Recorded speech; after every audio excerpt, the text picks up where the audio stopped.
Frères et sœurs, que la paix et la grâce du Seigneur Jésus-Christ soient avec vous tous. Mon nom est Fritz Gérald Joseph, pasteur envoyé par le partenaire international Disciples Global Ministries pour collaborer avec l'Église évangélique au Maroc au niveau pastoral et aussi avec le CEI. Je suis heureux et fier aujourd'hui de pouvoir apporter la parole dans cette occasion particulière qui est la Journée nationale du CEI, à la commémoration de la Journée internationale des migrants et des réfugiés. Ce matin, nous trouvons la parole, nous trouvons notre message dans le livre de Genèse, le chapitre 42. Genèse, chapitre 42, versets 1 à 8, et ensuite chapitre 45, versets 4 et 5.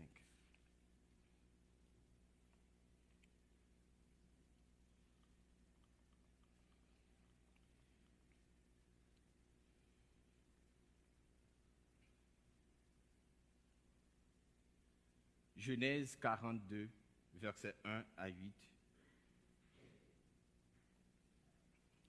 Jacob, voyant qu'il y avait du blé en Égypte, dit à ses fils, « Pourquoi vous regardez-vous les uns les autres ?» Il dit, « Voici, j'apprends qu'il y a du blé en Égypte. Descendez-y pour nous en acheter là, afin que nous vivions et que nous ne mourions pas. » 10 frères de Joseph descendirent en Égypte pour acheter du blé. Jacob n'envoya point avec eux Benjamin, frère de Joseph, dans la crainte qu'il ne lui arrivât quelque malheur. Les fils d'Israël vinrent pour acheter du blé au milieu de ceux qui venaient aussi, car la famine était dans le pays de Canaan. Joseph commandait dans le pays. C'est lui qui vendait du blé à tout le peuple du pays. Les frères de Joseph vinrent et se prosternèrent devant lui, la face contre terre. Joseph vit ses frères et les reconnut, mais il feignit d'être un étranger pour eux. Il leur parla durement et leur dit, « D'où venez-vous » Ils répondirent, « Du pays de Canaan pour acheter des vivres. » Joseph reconnut ses frères, mais eux ne le reconnurent pas. Nous poursuivons dans Genèse chapitre 45, versets 4 et 5.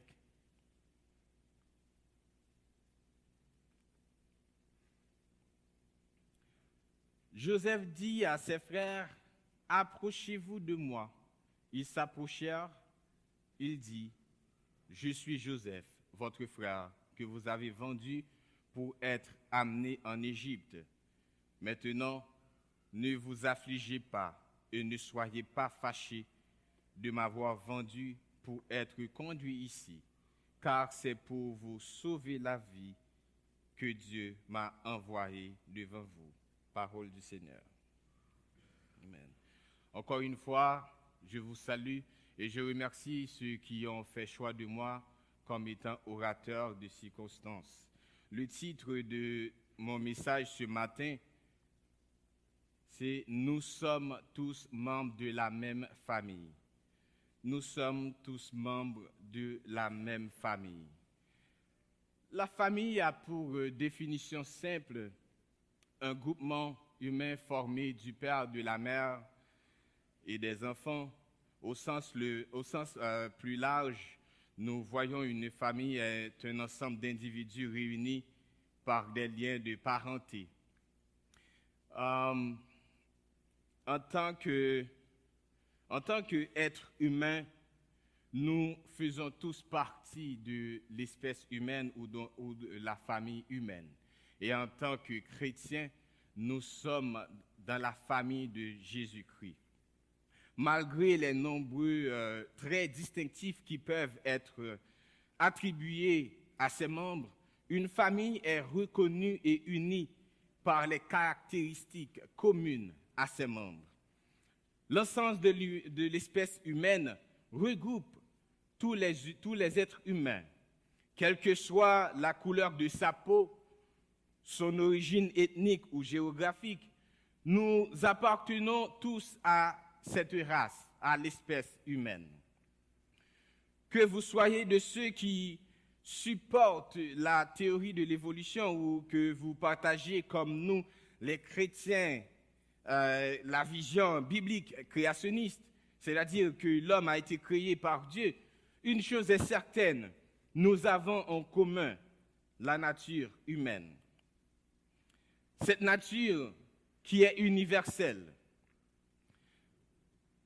qui nous permet d'avoir des habiletés et de ressentir des émotions telles que la peur, la haine, l'amour, la joie, la tristesse, la honte, et j'en passe. Nous avons tous les besoins physiologiques fondamentaux tels que besoin de manger, de boire, de respirer, de dormir, les besoins de sécurité, de protection, les besoins sociaux d'amour, d'amitié, d'appartenance à un groupement, besoin d'estime de soi, de confiance et de respect des autres, besoin de se réaliser, de développer ses potentiels et de s'accomplir personnellement. Tout cela, nous avons tout ça en commun comme membres de la famille humaine.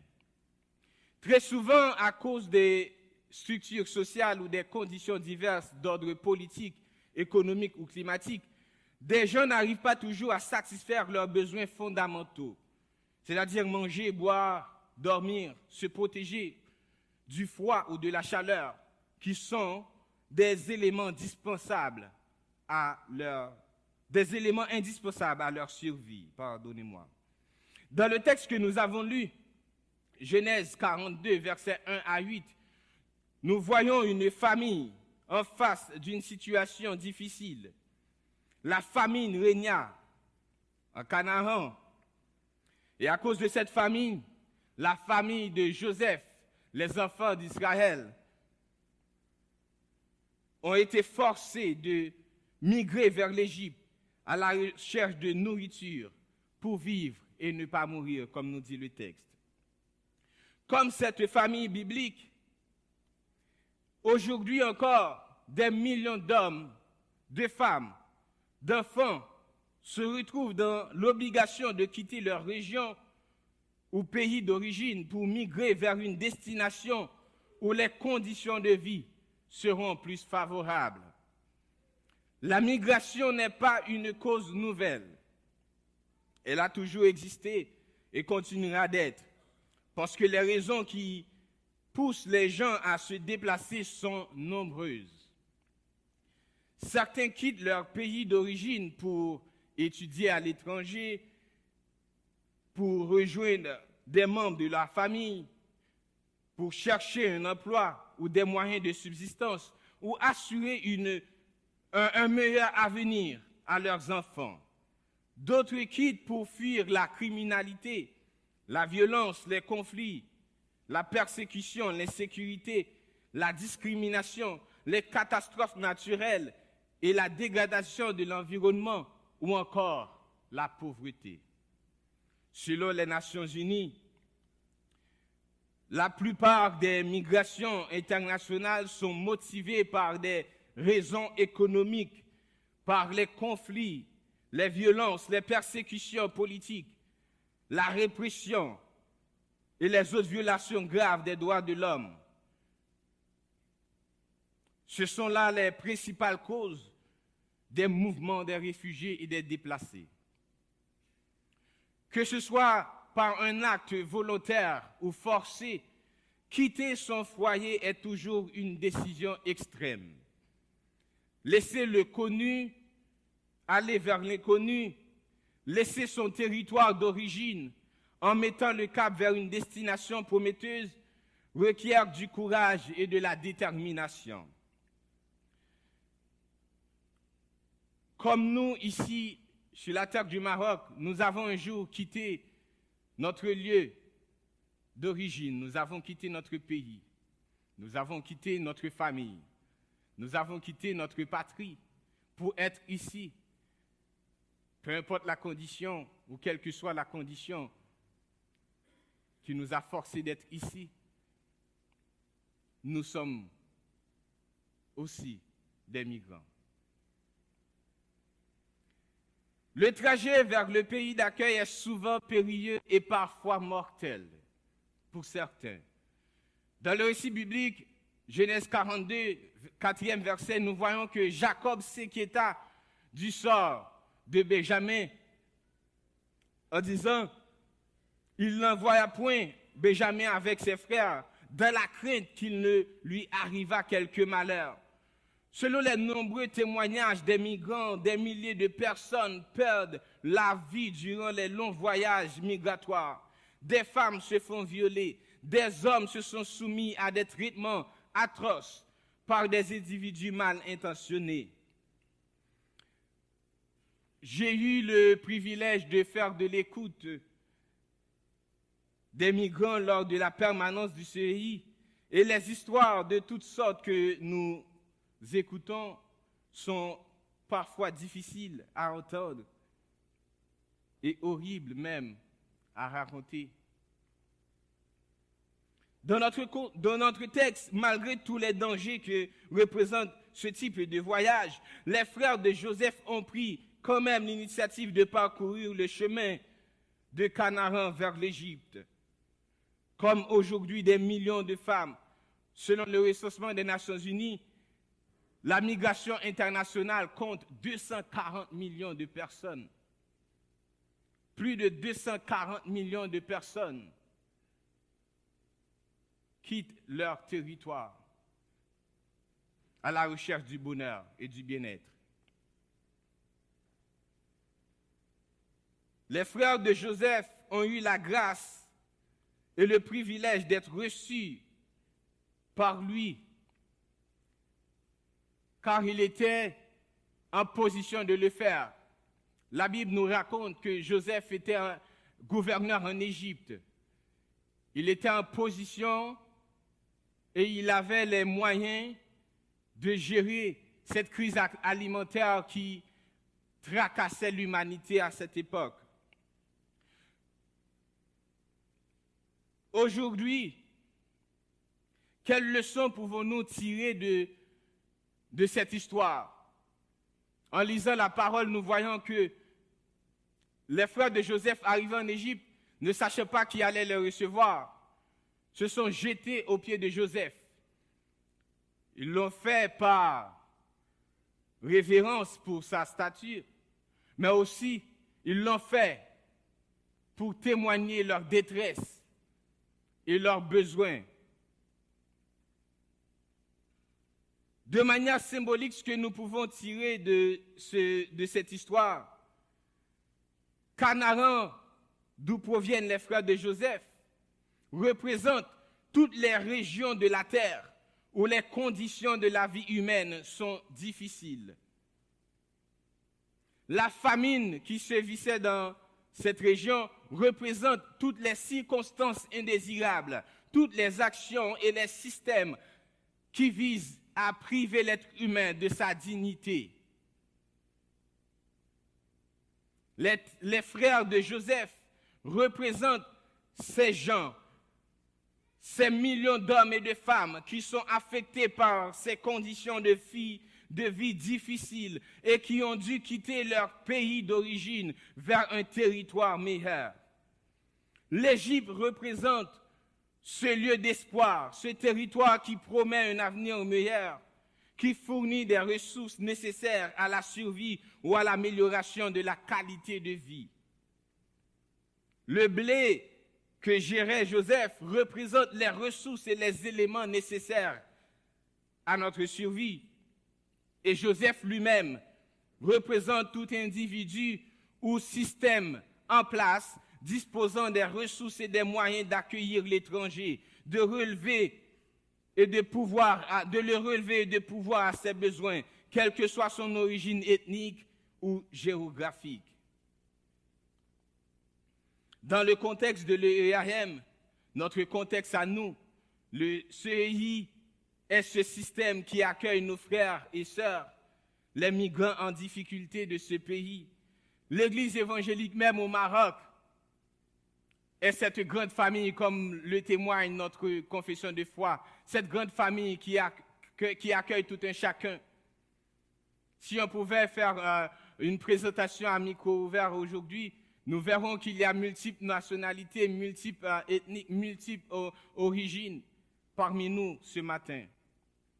Mais nous sommes tous réunis dans cette maison. Nous sommes tous réunis dans ce corps comme une seule famille. Amen.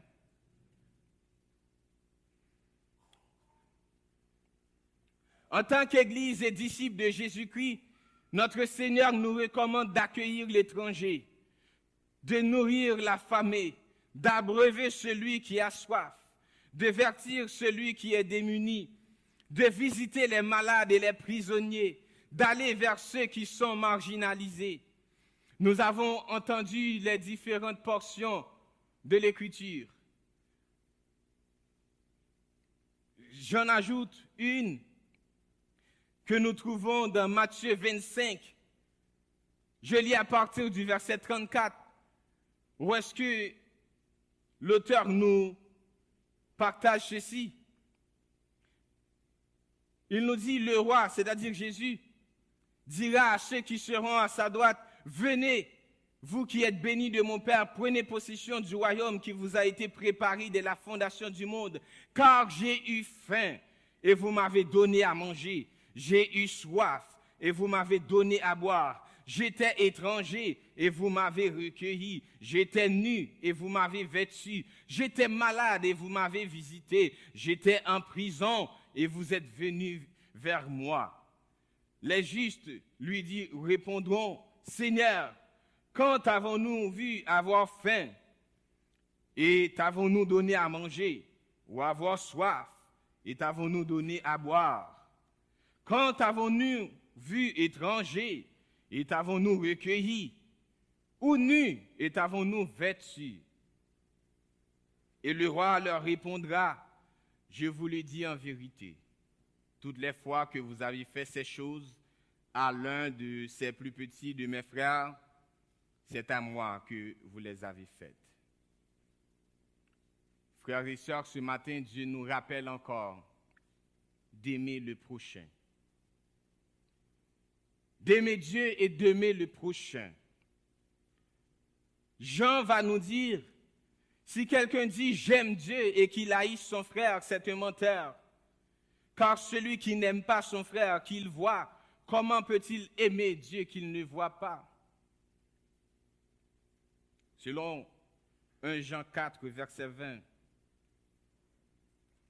et le verset 21 nous dit, « Et nous avons de lui ce commandement, que celui qui aime Dieu aime aussi son frère. » Aujourd'hui, nous pouvons faire comme les pharisiens et nous demander qui est mon frère? Qui est le prochain? Les pharisiens ont posé cette question à Jésus pour le piéger. Et il leur a raconté une histoire pour leur montrer que le prochain, c'est l'autre. Peu importe sa croyance, le prochain, c'est l'autre. Peu importe la langue ou la couleur, la langue qu'il parle ou la couleur de sa peau, le prochain, c'est l'autre. Amen. Et comme de bons dispensateurs, nous sommes appelés à bien gérer nos ressources, à subvenir aux besoins de l'autre. En tant qu'individu, nous avons des ressources que nous pouvons mettre au service du prochain. Ce matin, vous allez me dire, pasteur, quelles ressources que j'ai? Je vais vous dire que vous avez du temps. C'est la ressource la plus importante que nous avons. En Amérique, nous disons time is money. L'argent, le temps, c'est de l'argent. Mais souvent, quand j'enseigne, je dis aux gens, le temps, ce n'est pas de l'argent. Car sous cette terre, nous pouvons être riches, mais nous ne pouvons pas vivre éternellement. Donc le temps, ce n'est pas de l'argent. Mais le temps, c'est la vie. Amen. Le temps, c'est la vie. Nous en avons tous, et nous avons tous 24 heures par jour. C'est l'équité. Nous avons tous du temps que nous pouvons mettre au service de l'autre. Comme les multiples bénévoles du CEI mettent leur temps au service de l'autre. Nous avons des connaissances, des compétences. Nous avons des contacts, des relations. Et encore une ressource qui est très utile, que nous pouvons mettre au service de l'autre. C'est nos ressources financières, notre argent. En tant que collectivité, nous pouvons réunir nos forces pour aider ceux qui sont dans le besoin.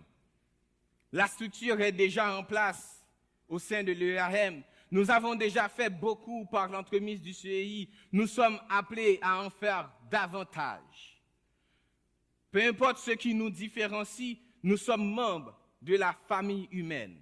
Peu importe notre nationalité, notre couleur de peau, je le répète, notre langue, notre culture. Nous sommes tous frères et sœurs. Et l'étranger fait aussi partie de la grande famille humaine. Nous sommes membres de cette famille. Valorisons ce que nous avons de commun, c'est-à-dire notre humanité, notre dignité humaine. Nous remercions tous ceux qui ont pris déjà à cœur la cause des migrants et des réfugiés. Ceux et celles qui se sont déjà engagés personnellement à supporter cette cause. Ceux qui ont, d'une manière ou d'une autre, contribué au maintien des services et des programmes qui sont établis. Nous vous disons merci. Merci de la part de Dieu, merci de la part de l'Église, merci de la part du CEI et merci de la part de l'humanité. Car en aidant un frère, en aidant une sœur, nous nous aidons nous-mêmes. Amen. Nous nous aidons nous-mêmes. Nous aidons un semblable, nous aidons quelqu'un qui nous ressemble. Ce matin, le culte est organisé pour nous sensibiliser à cette cause, à la cause des migrants et des réfugiés.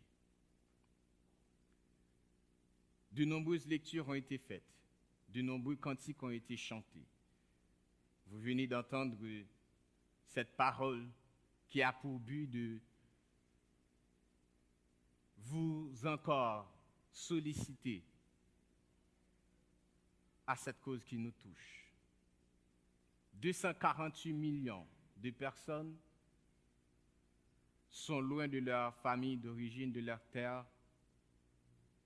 248 millions de personnes ont besoin d'être accueillis comme les frères de Joseph ont été accueillis. Et ce que j'aime dans cette histoire, c'est que Dieu avait permis que Joseph les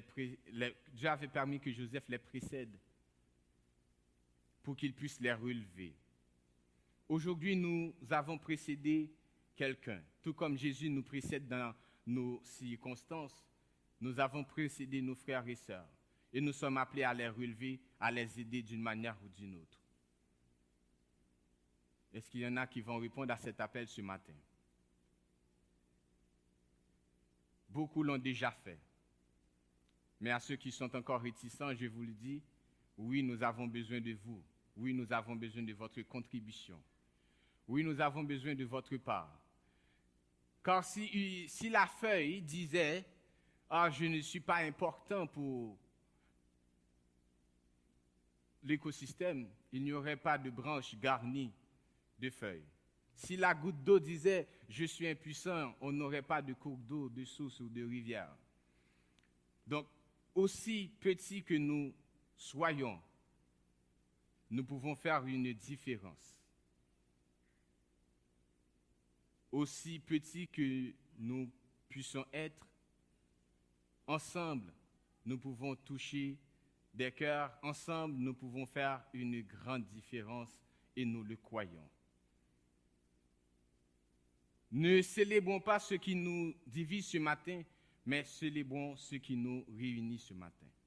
En tant que famille chrétienne, si nous regardons nos différentes origines, nous allons rester dans cet esprit de division. Mais si nous regardons où est-ce que nous allons, la cité céleste, la cité céleste que Dieu nous réserve, notre destination, nous avons une destination commune. Amen. Unissons-nous en tant qu'enfants de Dieu pour arriver à cette destination et unissons-nous ensemble comme famille chrétienne, comme famille humaine pour subvenir aux besoins de nos frères. Que le Seigneur puisse vous bénir ce matin. Amen.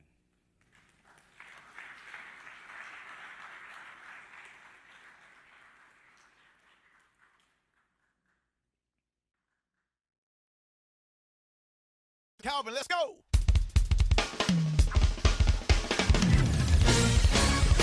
Woo! Yeah. This song right here, we coming out past